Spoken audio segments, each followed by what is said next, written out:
La femme constitue pour nous une grande richesse en Afrique en général et en RDC en particulier. Non seulement comme une source de l'humanité, mais aussi elle égorge beaucoup de valeurs que si nous le mettons en pratique en RDC, nous pouvons améliorer beaucoup de conditions de vie de nos compatriotes. Parce qu'en réalité, elle fait preuve de bonne gouvernance, de bonne gestion. Le social, c'est dans ses mains. Mais malheureusement, ces talents, tout ce qu'elle a comme talent, elles ne sont pas encore pris en compte dans notre pays. Maître, allons en parler. Merci bien. Mesdames, Mesdemoiselles et Messieurs, nous sommes honorés d'accueillir sur ce plateau des Héros de l'Ombre Monsieur Pacifique Biumanine Kunzi, qui est avec nous. Cette question, c'est toute une session de formation que j'organise. Ah, très bien. Quand j'ai fait l'historique des questions électorales, et heureusement, tu as coupé court. Tu m'as commencé en 2006 au lieu de m'amener en 1960, quand j'enseigne le cours de l'histoire des élections de la RDC. Parce que je suis aussi un enseignant. Très bien, très bien. Un enseignant. Alors, en 2006, c'est vrai que ce sont les premières élections après le référendum constitutionnel qu'on a eu en décembre 2005. La constitution de la Troisième République a été promulguée le 18 février 2006. J'ai besoin que les auditeurs se rappellent ces dates historiques. Et nous avons eu des élections en 2006. En réalité, il y a ce que nous appelons la théorie de 3 ans. A comme apprentissage, A comme appropriation et A comme alternance.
En 2021, la nouvelle dynamique de la société civile a soutenu sa candidature comme membre de la plénière de la Commission électorale nationale indépendante.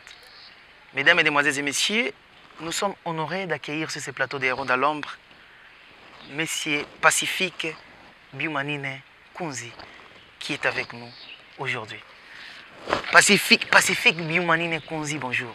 C'est aimable de votre part. Bonjour, monsieur le journaliste. C'est pour nous un honneur de vous recevoir. Et à tous les auditeurs et spectateurs qui vont en train de nous suivre. Merci beaucoup, Pacifique. C'est toujours un honneur de recevoir un jeune, un grand jeune. Un homme qui a investi toute sa vie dans l'élection. En regardant sur Google, on ne parle qu'élection sur vous. On se demande, mais pourquoi vous vous êtes identifié en tant qu'une personne élection? Pourquoi les élections vous intéressent-ils tant, Maître Pacifique? En effet, c'est une bonne question. Et je ne saurais pas répondre en réalité parce que lorsqu'on est en train de répondre à un destin professionnel, il y a le mot qui manque si pas se retourner vers le Dieu Tout-Puissant, tout simplement.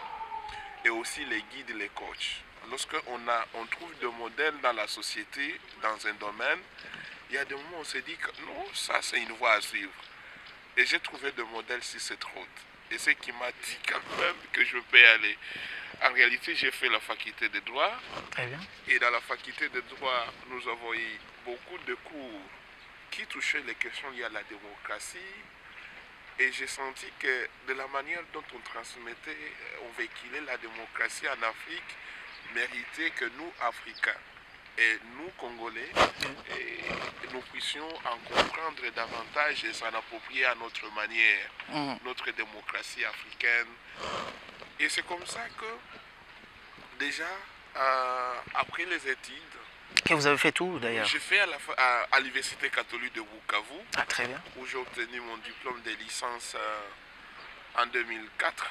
Ouais. Après mon diplôme de licence, finalement, j'étais engagé à la commission diocésaine de justice et paix de l'archidiocèse de Bukavu. Et tout de suite, j'avais un grand département. Un grand département de bonne gouvernance, élection, décentralisation, mais aussi les questions d'appui aux activités des jeunes. Parce que j'ai fait à peu près 4 ans, c'est moi qui organisais des élections de porte-parole des étudiants dans la province du Sud Kivu. Et donc, et tous les étudiants trouvaient dans nous, non seulement comme appartenant à l'Église catholique à l'époque, comme une valeur scientifiquement bien prouvée qui pourrait les aider à organiser des élections de porte-parole, du collège de porte-parole provincial dans la province du Sud Kivu.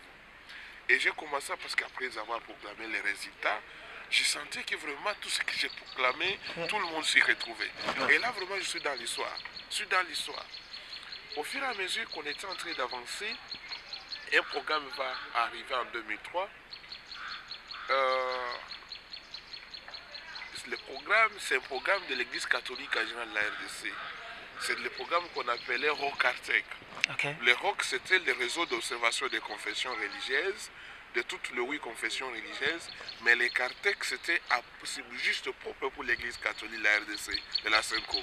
C'était le programme de coordination de la réussite de la transition selon l'Église catholique. Et la transition était de 1+4. Là, on vient de Sand City. Ah, très bien. Et pour la province du Sud Kivu, c'est tout de suite qu'on va me demander de coordonner ce programme pour amener pour amener toutes les parties prenantes, de comprendre l'intérêt des sensibilisations, de conscientisation des citoyens, pour qu'effectivement nous devons réussir cette transition d'1+4 qu'on a aux élections. Et je vais tout de suite responsabiliser au niveau de la commission de justice et paix ces grands programmes de l'Église catholique de la RDC, où j'ai circulé dans tous les 8 territoires de la province du Sud Kivu pour amener tous les chrétiens et des hommes de bonne volonté de comprendre la nécessité de se souder sur ce programme de l'Église, mais en réalité j'étais aussi avec les autres confessions religieuses. Après, je suis allé au niveau de la société civile, au niveau provincial, où je représentais les confessions religieuses et j'étais devenu leur envoyé spécial au niveau du bureau de coordination de la société civile du Sud Kivu. Et j'ai été élu par toutes les parties prenantes de la société civile de la province comme porte-parole, rapporteur du bureau de coordination de la société civile. À l'époque, nous étions élus sur la même liste avec Madame Elodine Tamuzinda. Très bien. Mon collègue, elle était quester. Elle était membre de l'Assemblée plénière. Et puis mon collègue Descartes Mpongue au bureau. Et il y a un autre collègue qui est déjà au Canada, je pense. Après l'équipe de Cyprien Biringingwa et de Gervais Chiralurwa. Et puis après, nous avons laissé à l'équipe de notre collègue Descartes de continuer le travail et les autres l'ont suivi, Passia Bachombe et les autres l'ont suivi pour le moment, c'est Adrien Zawadi et Néné Lintou. Donc c'est comme ça qu'on a travaillé. Et tout de suite, on me donne encore d'accompagner le programme des élections au niveau du bureau de la Côte. Donc c'est vraiment un cheminement. Et dans ce cheminement, je suis arrivé ici à Kinshasa. J'ai commencé à être consultant, non seulement au niveau de la commission justice et paix où j'ai travaillé déjà, mais aussi au niveau du bureau de liaison avec les parlements de la CENCO pour accompagner les structures ici au niveau du Parlement. Et le cheminement est là. À la fin, Mais, je suis attrait. Oui. Maître Pacifique, donc on peut dire que la faculté des droits était précurseur en fait de tout ce qu'on connaît de vous comme personne électorale. Parce que si on parle de Maître Pacifique, on ne parle qu'élection. Et donc votre amour aux élections ou bien à la démocratie, c'est né en tout cas de la faculté et des responsabilités que vous avez commencé à recevoir. Si je l'ai dit, pendant qu'il y a beaucoup de milliers de jeunes qui comptent dans ma modestie personnelle pour le moment et qui n'ont pas fait tous le droit, ils risquent de penser que pour faire les élections, il faut faire le droit. Ah. Alors, en réalité, parce que quand je suis allé à la CENI, j'ai travaillé à la CENI, j'ai constaté que ces idées préconçues n'étaient pas vraies. Parce que là-bas, c'est une maison, les élections, c'est vraiment un domaine multidimensionnel, multiscientifique, multi-acteur. Et c'est comme ça que le droit, c'est vraiment, tu as des prérequis, Ouais. mais en réalité, ce n'est pas l'élément fondamental. C'est la modestie et le sacrifice de la lecture. Pour devenir un expert électoral, si on ne prend pas des éléments en compte, la modestie et l'esprit du sacrifice dans la lecture, tu ne peux pas t'en sortir. Alors, en parlant de ça, depuis 2006, la République démocratique du Congo a connu les élections.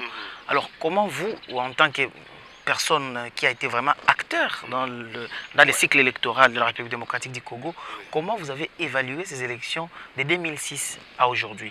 Quels ont été les éléments de changement? Quel a été le point le plus culminant des élections depuis 2006 jusqu'à aujourd'hui? Là, je sollicite votre diligence aussi des auditeurs parce que cette question, c'est toute une session de formation que j'organise. Ah, très bien. Quand j'ai fait l'historique des questions électorales. Et heureusement, tu as coupé court. Tu m'as commencé en 2006 au lieu de m'amener en 1960, quand j'enseigne le cours de l'histoire des élections de la RDC. Parce que je suis aussi un enseignant. Très bien, très bien. Un enseignant. Alors, en 2006, c'est vrai que ce sont les premières élections après le référendum constitutionnel qu'on a eu en décembre 2005. La constitution de la Troisième République a été promulguée le 18 février 2006. J'ai besoin que les auditeurs se rappellent ces dates historiques. Et nous avons eu des élections en 2006. En réalité, il y a ce que nous appelons la théorie de 3 ans. A comme apprentissage, A comme appropriation et A comme alternance. Et dans la théorie de 3 ans, le premier A, apprentissage, en 2006, le premier cycle, il y a eu beaucoup d'engouement de partenaires internationaux qui sont venus nous donner un contenu du peu que nous connaissions sur ces questions, parce qu'il y avait peu de Congolais qui s'y intéressaient en 2006. Mais en même temps, l'appui de la communauté internationale et l'enjeu de plusieurs acteurs qui étaient au niveau de l'OGE, de toutes les composantes des entités qui venaient du dialogue intercongolais, ont pu quand même donner quelque chose de bon. Hein? Il faut quand même s'en féliciter que quand même il s'était en sorti. Il y a eu un engouement par ailleurs. Là où je vais y revenir. On a senti que les citoyens avaient envie de voter. Et on a eu 75% de participation aux élections de 2006 des citoyens, dont les fichiers électoraux étaient évalués autour de 25 millions de Congolais enrôlés. En 2011, les acquis de 2006, malheureusement, n'ont pas pu être beaucoup bien capitalisés. Les acquis en termes de participation des citoyens, les acquis en termes de la qualité organisationnelle, les acquis en termes de l'intégration de toutes les parties prenantes dans les processus. 2011 m'a paru comme, oui, un moment d'appropriation du processus, mais l'enjeu était beaucoup orienté vers la conquête et la conservation. C'était qui était là, ils voulaient conserver, et les autres voulaient venir conquérir. Donc là que nous avons une révision constitutionnelle. Cette révision constitutionnelle, avec l'environnement politiquement pollué qu'on a eu en 2011, a pu amener, n'est-ce pas, les changements de l'OGE, où l'OGE de 2006 était évalué à 21 personnes. L'OGE, l'organisme de gestion des élections, donc la CENI. Très bien. et de 21 personnes, 21 personnes. En 2011, on nous ramène à 7 personnes. On supprime la plénière, l'assemblée plénière en 2011. On garde que 7 personnes, le bureau. Et le bureau est essentiellement composé que de politiciens. La société civile qui a pris part dans la CENI de 2006 est remerciée. Et on ne garde que l'opposition et la majorité en 2011. Et on va aller maintenant avec un groupe restreint de 7 personnes qui vont organiser à la tête le pasteur Ngoï Mulunda, qui vont organiser ces élections à sa manière. Lorsqu'on est là-dedans, on comprend que quand même, on pourrait mettre une autre personne pendant les contextes politiquement difficiles dans lesquels organiser. Ouais. Peut-être on aurait obtenu les mêmes résultats. Donc il est aussi à féliciter. Il est aussi à féliciter du paix qu'il a pu donner à la République. Même s'il y a eu beaucoup de ratés, mais il est quand même à féliciter du paix qu'il a donné à la République.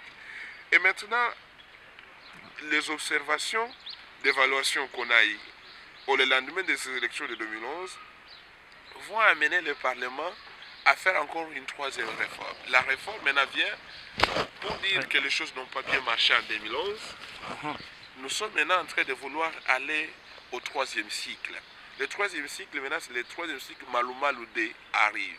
Parce que Malumalu 1 de 2006 va être changé par le pasteur Ngoï Mulunda et Malumalu 2 va commencer le troisième cycle électoral. Le troisième cycle électoral, bon, quand même, on a compris que si on gardait les deux organes, le bureau et la plénière, les choses allaient bien marcher. C'est comme ça que tout de suite en 2013, les réformes du Parlement, d'où les acteurs, on va maintenant ramener l'Assemblée plénière comme un deuxième organe, supprimé en 2011, va encore revenir, et maintenant on aura une CENI de 13 personnes. Mais la faible participation des femmes, elle commence à être très faible. Elle va commencer à être très faible. Justement, c'est l'un de vos combats, en tout cas, vous militez pour... Parce que c'est une question de droits humains, n'est-ce pas, c'est une conviction. Et ça va être très faible. On va avoir 4 femmes sur le 13. 4 femmes sur les 13. Une représentativité d'autour de 30%. Alors, ça va avancer en 2013. Une CENI dont on n'a que 3 membres de la société civile et les autres sont des politiciens. On avait le président qui est issu de la société civile, Abbé Apollinaire Malumalu, et on n'avait que 2 acteurs issus de la société civile à l'époque, dont Madame Elodine Tamouzine et monsieur, je vais me rappeler les noms, au fur et à mesure qu'on avance. Les justement, et on n'aura que 3 acteurs de la société civile. Alors, on va avancer. Jean-Baptiste Ndundu, c'était les 2 de la société civile. On va avancer, des réformes vont venir en 2018. Ce sont ces réformes aujourd'hui qui vont donner encore, faisons quand même un groupe de 15. Mais maintenant la CENI d'aujourd'hui est composée de 15 personnes. Mais pendant que déjà les citoyens ont participé aux élections au premier cycle à 75%, en 2006, les citoyens vont participer aux élections au taux de 58 en 2011 et les citoyens vont participer aux élections en 2018 au taux de 47%. Tu comprends comment comment nous chutons. La qualité de participation des citoyens, quand au niveau quantitatif et qualitatif, a un problème sérieux où nous devons multiplier les mécanismes de sensibilisation, d'éveil des consciences des citoyens pour bien les former, parce qu'il y a un problème. Et donc dans ce cheminement, on va quand même obtenir un acquis important en 2018, c'est l'alternance démocratique. Ce n'est pas rien. De tout ce qu'on peut dire de ce processus, il y a eu beaucoup de ratés dans ce processus, mais en 2018, on peut s'en féliciter pour la République qu'on ait quand même obtenu la passation pacifique du pouvoir au sommet de l'État. Et après, depuis notre indépendance, ou parfois démocratique, nous avons un président sortant en vie, ce qui circule, et un président entrant qui gouverne la République. Mais c'est un acquis sur lequel nous, en tant que scientifiques, en tant que leaders, faiseurs d'opinion qui accompagnent les citoyens, nous pouvons leur dire de capitaliser cela. C'est le grand acquis que nous pouvons obtenir. Peu importe de la manière dont les choses se sont organisées, dont je ne vais pas revenir sur ça, mais au moins c'est l'acquis que nous avons en 2018, malgré toutes les ratés qui ont été énoncés dans tous les rapports d'observation des élections de 2018. Et donc vous avez certainement... Un cycle électoral maintenant. Oui, certainement. Donc vous avez beaucoup de conseils à donner à Denis Kadima. On va revenir sur ça, mais une autre grande question de cette émission, c'est votre participation dans la défense de la femme. Alors vous vous représentez comme un défenseur féroce pour le droit de la femme, et vous dites même que si une fois la femme est mise au devant de la scène, beaucoup de choses peuvent changer. Est-ce que vous êtes en train de vous identifier comme féministe? Parce qu'on le sait, vous travaillez beaucoup avec ONU Femmes et plusieurs organisations des femmes. Est-ce que vous êtes beaucoup plus féministe, si on peut le dire? Cette question de participation des femmes au processus électoral, c'est vraiment une question de conviction en tant que promoteur de droits humains. Parce que lorsqu'on touche la question liée à la participation des femmes au processus, il m'arrive de me poser des questions en tant que scientifique et en tant que quelqu'un qui a fait le droit. Pour avoir étudié les droits, on m'a rappelé que mon pays, la République démocratique du Congo, au niveau international, on est dans un système moniste. Un système moniste veut dire que nous ne sommes pas dans le dualisme et que tous les instruments juridiques internationaux, régionaux, sous-régionaux que nous ratifions font une source en droit interne congolais. Et je me rends compte que la République démocratique du Congo a signé et ratifié la Déclaration universelle des droits de l'homme, a ratifié le pacte international sur les droits civils et politiques, a signé et ratifié la Convention des Nations Unies sur l'élimination de toutes les formes de violence faites à la femme. La République démocratique du Congo est le partie prenante, n'est-ce pas, à la déclaration de Beijing de 1995-95. La République démocratique du Congo a signé et ratifié la Convention des Nations Unies sur les questions liées aux personnes vivant avec handicap, au niveau régional, au niveau sous-régional. Et je constate que nous avons une constitution in fine qui prévoit dans ses articles 11, 12, 13, 14, 15, l'article 11 touche la question de l'égalité, et 12, l'article 13 touche la question de la non-discrimination, et l'article 14 touche maintenant la question de la parité des femmes et des hommes et leur représentation équitable dans toutes les institutions, tant provinciales, locales et au niveau national. Et je me pose alors la question en tant que chercheur, qu'est-ce qui fait que les femmes qui sont nombreuses, avec un pourcentage très élevé dans les fichiers électoraux, mais nous n'arrivons pas à dépasser 10% des femmes dans les instances de prise de décision parlementaires? La femme elle-même, ou bien est-ce que vous ne pensez pas que ne pas participer pour la femme, c'est à cause de la femme elle-même? Non, je ne suis plus sur ce terrain-là. J'étais sur ce terrain il y a 10 ans. Je ne suis plus sur ce terrain. Parce qu'en réalité, il y a une étude que l'ONU Femmes a publiée au lendemain des élections en 2018. Où on a constaté qu'il y a eu peu de femmes qui ont postulé. Autour de 11% des femmes qui ont postulé dans les élections de 2018. Dans un pourcentage de plus de 16 000 candidatures au niveau de la législative nationale et autour de 19 000 candidatures au niveau des élections provinciales. Mais ces 11% de ces femmes, on a quand même eu 10% de ces 11%. Et donc nous comprenons qu'en réalité, que si les femmes étaient nombreuses dans les questions des candidatures sur les listes des partis politiques, elles auraient dû être aussi beaucoup nombreuses dans ceux qui devraient être élus comme femmes. Et d'où la question des obstacles et des barrières. Moi, je le situe à 5 niveaux.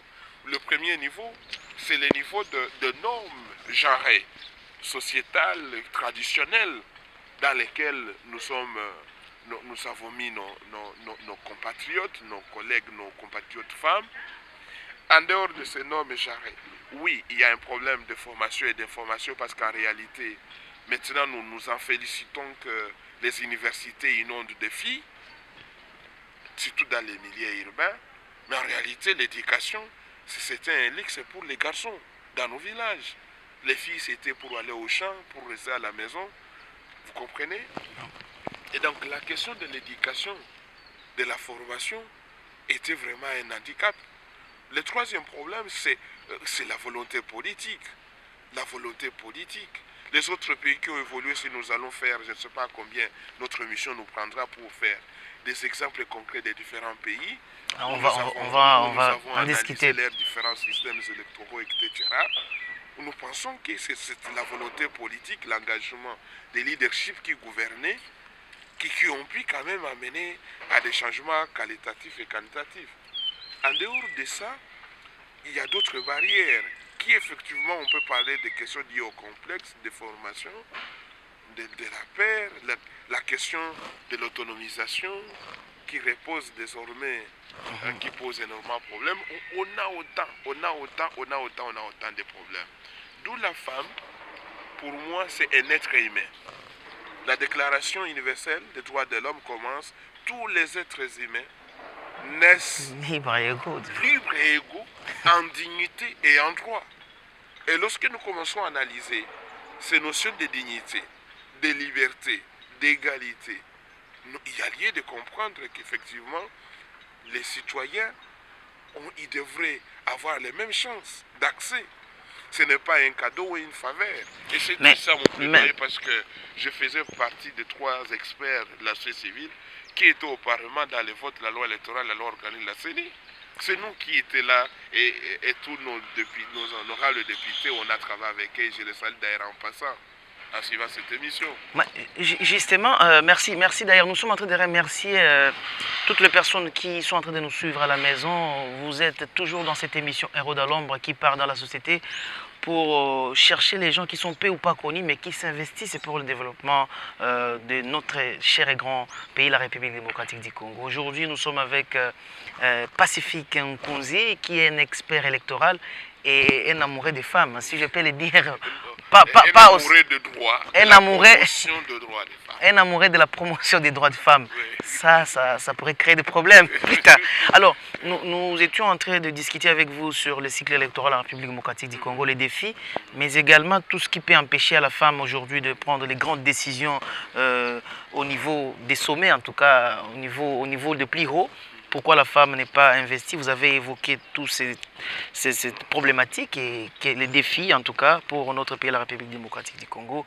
Et parce que les belles choses ne dirent pas. Alors, si nous pouvons encore vous prendre quelques temps, maître, est-ce que vous avez eu des femmes qui vous ont vraiment inspiré? Parce qu'en vous voyant aujourd'hui défendre la femme, on sent que vous avez connu quand même des femmes fortes dans votre parcours.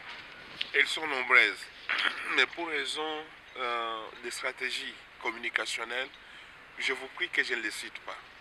Parce que... au moins une femme qui vous a le plus marqué quand même. Je préfère que je ne la cite même pas aussi celle-là. Non, en fait. Je préfère de ne pas la citer. Parce qu'en réalité, ma vie professionnelle actuelle, elle demande beaucoup plus de stratégie de prudence communicationnelle parce qu'en réalité, je suis entre beaucoup de femmes. En tout cas, mais vous venez de quelque part. Vous avez connu beaucoup de femmes, mais vous venez de quelque part, maître. Je risque de citer ma mère qui m'a mis au monde. À part votre maman, vous avez appris, vous avez trouvé des femmes dynamiques. Vous ne pouvez pas manquer un nom qui vous a inspiré dans vos débits, dans les débits de votre combat quand même. Je risque de te citer ma mère qui m'a mis au monde. Parce qu'en réalité, lorsque je regarde les femmes parlementaires, le leadership qui est au Parlement, j'en ai beaucoup. Le modèle. Et parmi ces modèles, quand je regarde au niveau du Parlement, pour le moment, je vais te citer l'honorable Marie-Ange Lukiana. Marie-Ange Mouchoubé, quoi? Marie-Ange Lukiana. Ah, très bien. Marie-Ange Lukiana, c'est pour moi une personnalité de référence. Mais les autres femmes qui me suivent, qui croient en moi et que je crois dans elles risquent de penser que je les ai oubliées. Elles sont nombreuses. Mais comme vous m'avez dit, citer seulement un seul nom de femmes au Parlement. Je peux d'abord te citer celle-là. Et puis on citera les autres plus tard. Elles méritent une émission. Les autres, je les cite tous in globo. Je les apprécie aussi. Maître, lorsque je regarde au niveau de la société civile, elles sont nombreuses. Lorsque je regarde dans les partis politiques, elles sont nombreuses. Lorsque je regarde dans les organisations internationales, est-ce que vous savez que, par exemple, pour les cas des organisations des Nations Unies, des Nations Unies, c'est la première fois que nous avons une dame de haute qualité comme à la tête adjointe, par exemple, de l'entité des Nations Unies de l'égalité des sexes et de l'autonomisation des femmes, comme Madame Catherine Ondimba. Et c'est une promotion. Et donc, elles sont nombreuses qui font notre fierté. Très bien. Elles sont nombreuses. Au niveau de la société civile, elles sont nombreuses. Mais maître, est-ce que vous pensez qu'aujourd'hui, une femme peut diriger la République démocratique du Congo? Si. Est-ce que vous ne trouvez pas beaucoup de problèmes devant elle, beaucoup de défis en tant que femme de diriger la République démocratique du Congo? Diriger la République démocratique du Congo, il ne faut pas qu'on en fasse une mythe. Il ne faudrait pas qu'on le mette dans un... Diriger la République démocratique, déjà diriger les quartiers, ça fait partie de la gestion. La commune, la province, n'est-ce pas, les ministères, le Parlement. Nous avons eu une femme présidente d'une Assemblée nationale, l'honorable Janine Mabunda a dirigé l'Assemblée nationale. Peu importe le haut et le bas qu'elle a connu, mais elle a pu diriger l'Assemblée nationale. Nous avons beaucoup de respect à cette grande personnalité, n'est-ce pas? Janine Mabunda, elle a dirigé l'Assemblée nationale. Et donc, il y a beaucoup de femmes qui ont des mérites. Il y a beaucoup de modèles, beaucoup de femmes qui ont des mérites pour notre pays. Et donc, si pour le moment, on ne peut pas avoir une femme présidente de la République, mais au moins si elles sont nombreuses au Parlement, elles sont nombreuses au gouvernement, elles sont nombreuses dans les assemblées provinciales, au Sénat, elles peuvent influer à la prise en compte de toutes les questions vitales de la nation, les questions sociales et les questions de gouvernance de la nation. Ouais. Et notre combat, c'est de penser que les élections qui arrivent en 2023, avec les réformes de la loi électorale dont nous avons certains éléments que nous avons pu obtenir au Parlement, nous pensons que si nous y travaillons, les femmes, si elles sont nombreuses candidates et que nous mobilisons pour qu'elles soient, nous touchent comme partie prenante pour qu'elles soient élues, il y a possibilité que la gouvernance que nous aurons en 2023 soit différente de la gouvernance actuelle. Très bien, c'est très pertinent d'ailleurs votre connaissance en matière électorale et votre connaissance en matière du combat pour les droits de la femme. Alors nous sommes toujours honorés. Mais alors dans votre parcours, pour finir cette émission d'ailleurs, vous avez connu quand même le moment mémorable. Quel est le moment le plus mémorable dans votre parcours en tant qu'acteur de la société civile, en tant qu'expert électoral? On le dit, vous avez un master en question électorale. Quel a été le moment le plus glorieux de votre parcours? Le moment glorieux de mon parcours dans les questions... Le plus glorieux, parce qu'on suppose qu'il y en a beaucoup. Il y a plusieurs moments où vous avez senti que c'est votre top. Le moment le plus glorieux que j'ai eu, c'est d'avoir entendu parler avec Malou Malou, Père Sona. Vous avez échangé avec lui? J'ai échangé. Je me rappelle quand il sortait de l'Afrique du Sud aux soins de santé, il a réuni tous les cadres de la CENI dans la salle de réunion de membres du bureau et de la plénière. On n'était pas nombreux. J'ai eu la chance d'être associé à cette réunion. Il nous a appris qu'au XXIe siècle, il faut apprendre à apprendre. Et cette phrase, j'ai commencé à dire, comment on apprend pour apprendre? Et j'ai compris qu'il m'invitait personnellement après avoir touché l'expérience, l'éthique et l'expérience électorale que gorgeait ce monsieur. Il est même pour nous une référence en République démocratique du Congo. Et puis, ça m'a amené à comprendre qu'il fallait aux études. qu'au-delà de tout ce que j'avais, c'est comme ça que je suis allé étudier. Ouais. Dans mon diplôme post-universitaire, je suis allé apprendre les élections. Et c'est comme ça que j'ai créé beaucoup d'initiatives en RDC dans ces domaines et ces questions liées au genre. Et j'ai créé beaucoup de questions. Beaucoup de questions. Bon, merci beaucoup. C'est toujours intéressant de vous écouter. Quand même, c'est une grande personnalité pour les élections en République démocratique du Congo. Paix à son âme, paix à l'âme de l'abbé Malou Malou. Alors, quel a été maintenant le moment le plus sombre de votre parcours? Oui, on vient de vous écouter. C'est très pertinent quand même d'avoir rencontré dans votre vie l'abbé Apollinaire Malou Malou, qui est quand même un élément très important, une personnalité clé pour les élections en République démocratique du Congo. Est-ce que c'est... Ce n'est pas tout. J'ai l'impression que ce n'est pas tout. Non, il y a beaucoup. Le moment aussi beaucoup plus glorieux aussi, c'est d'avoir compris que je suis apprécié. Lorsque on a lancé le processus de dépôt des candidatures au bureau de la CNI, j'ai vu beaucoup d'acteurs m'inviter. Et certains autres m'ont demandé pourquoi tu ne veux pas. J'ai vu les femmes de confession religieuse de la RDC. J'ai vu le réseau de jeunes de la RDC. J'ai vu les confessions religieuses du site Kivu. J'ai vu les cadres de concertation de la société civile au niveau provincial. Qui vous demandait de postuler. Au niveau de ma province d'origine, il y avait unanimité sur ma modeste personne.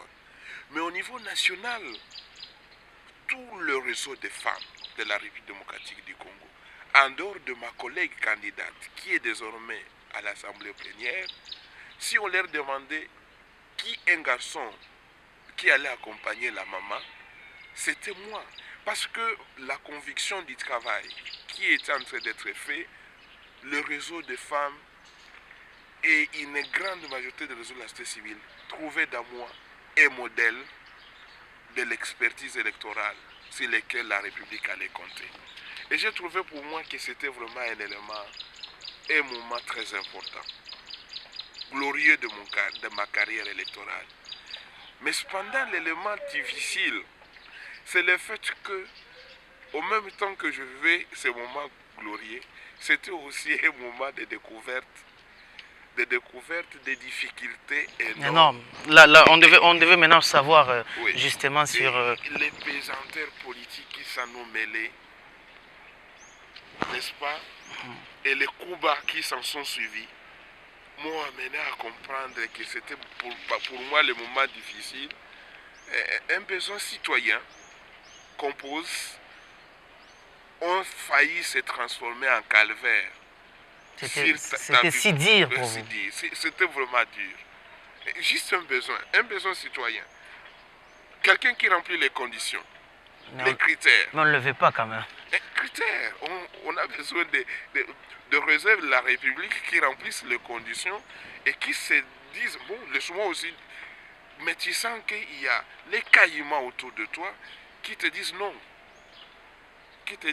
C'était pour moi le moment difficile, mais j'ai compris que c'était une école pour grandir. Justement. Et j'ai positivé et j'ai fait un effort de ne pas considérer cela.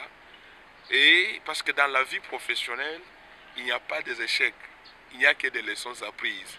Justement. Et j'ai considéré ça comme pour moi une partie des leçons apprises pour mieux se professionnaliser, pour mieux aimer mon travail, pour mieux rendre encore service à la République, et que c'est un destin et que le jour qui va arriver, et si vraiment une telle ambition viendrait un jour, elle pourrait se positionner, mais sinon nous continuons notre carrière technique internationale. Avant, nous étions déjà au niveau de la CIRGL en tant que consultant sur les questions des élections, les questions du genre, au niveau de la CIRGL.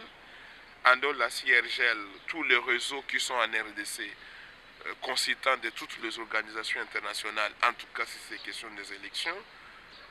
et vous les connaissez, les auditeurs les connaissent. Pour le moment, nous sommes positionnés en tant qu'experts en matière du genre élection au niveau de l'ONIFAM.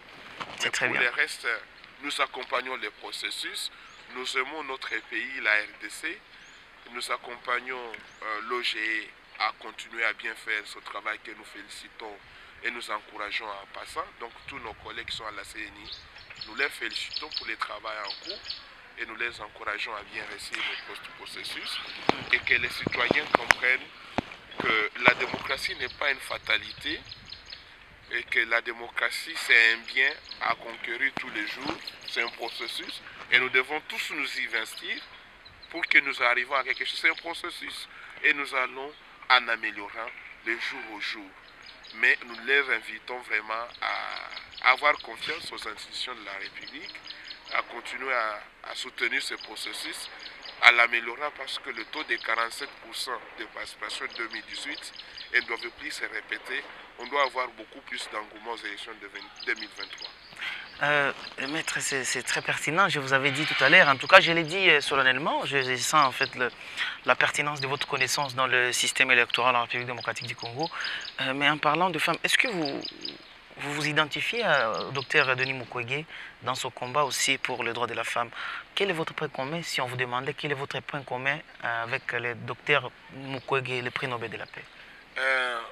Moi, avec mon aîné docteur Denis Mukwege, le combat commun c'est le droit humain.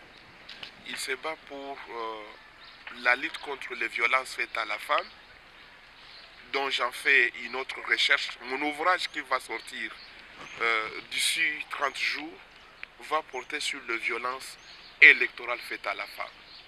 Et toute l'opinion nationale et internationale va être informée encore. Je venais de publier des ouvrages au mois de juin sur la qualité de la CENI dans la participation au contentieux électoral et sur la masculinité positive comme une solution, une alternative de participation des femmes aux élections. Ce sont les deux ouvrages que j'ai produits il y a 2 mois.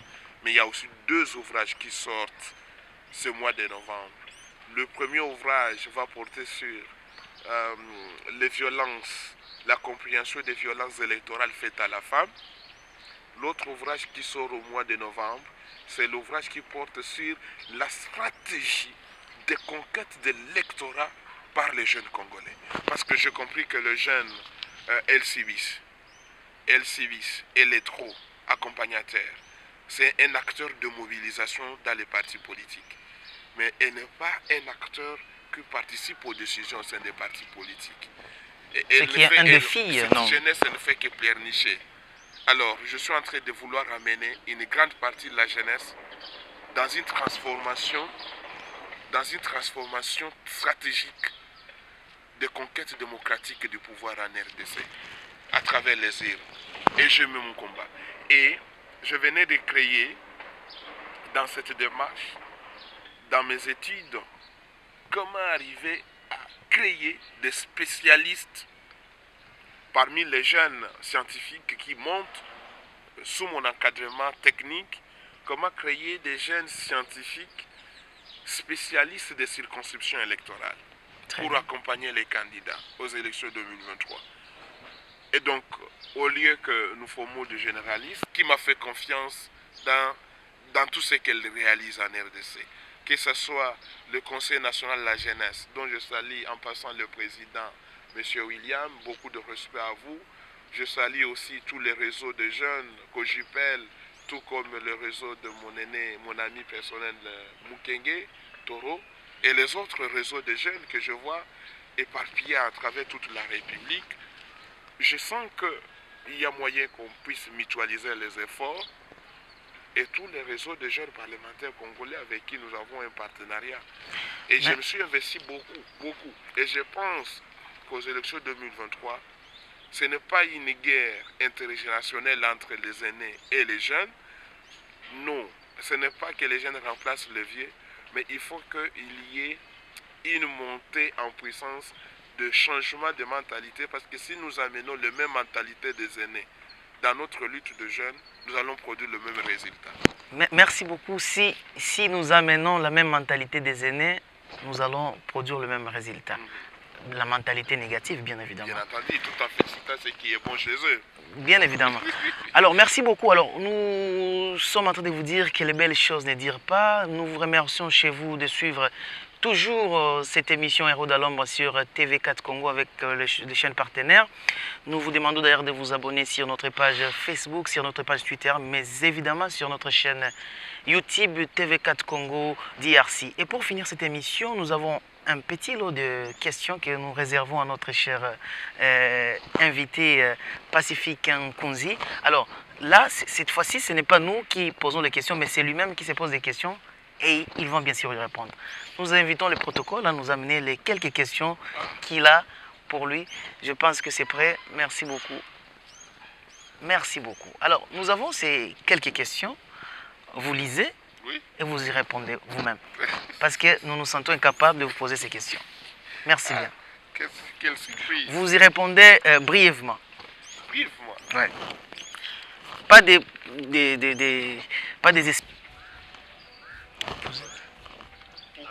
Pourquoi vous ne faites pas encore la politique? Parce que la politique n'est pas mon lot jusque-là. Et je m'investis dans la technique pour accompagner. Et je pense que la société congolaise elle ne devrait pas seulement produire que de politiciens. Et la société congolaise a besoin des ingénieurs, elle a besoin des agriculteurs, la société congolaise a besoin de médecins, a besoin des architectes, elle a besoin aussi des techniciens qui accompagnent. Et donc il y a possibilité de contribuer à la gouvernance, à la gestion de notre République autrement. C'est comme ça que moi je suis encore en dehors, expert vraiment à la société civile, beaucoup mieux pour le mouvement, positionné dans les milieux internationaux pour accompagner et non vraiment faire la politique active. Merci.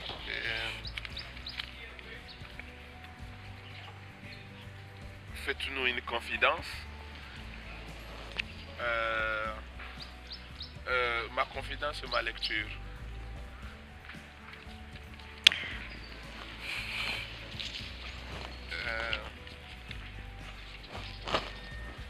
Que tu votes en 2023. En 2023, je vais voter le développement et la paix et la bonne gouvernance.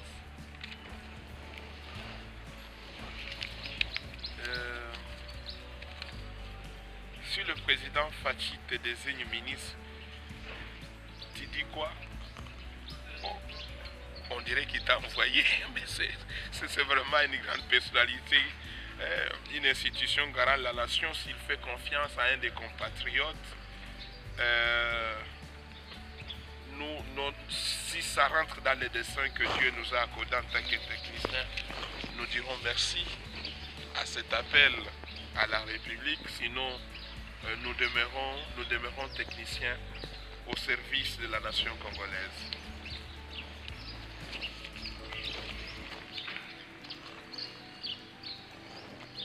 Quel conseil vous donnerez à Denis Kadima?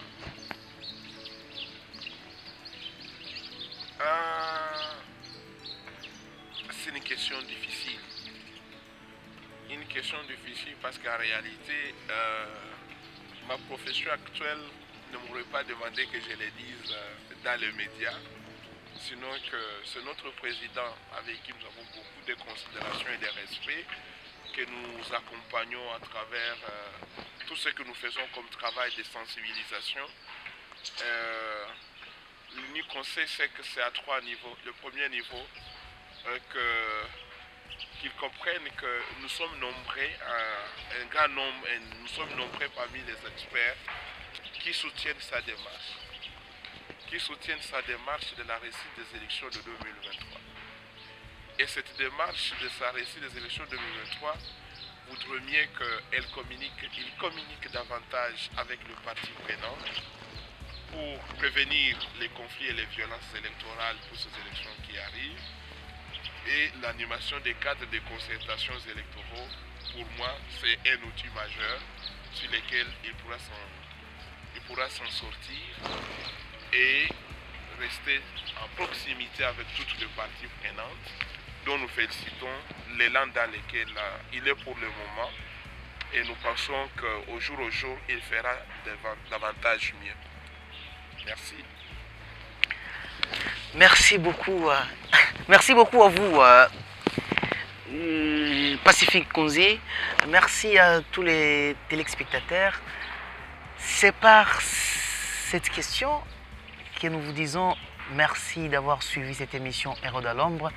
Une émission qui a été réalisée par TV4 Congo en partenariat avec EMI Production. Derrière la caméra, nous étions avec Deus, il aime qu'on l'appelle comme ça. À la présentation, c'était moi, John Boussomoke. Mais sans oublier, le maquillage de cette émission a été réalisé par Mayo Yembe. On va se retrouver très prochainement. Mais nous sommes en train de remercier également tous ceux qui nous soutiennent. Nous remercions cet espace Golden Plaza qui nous vient de nous accueillir.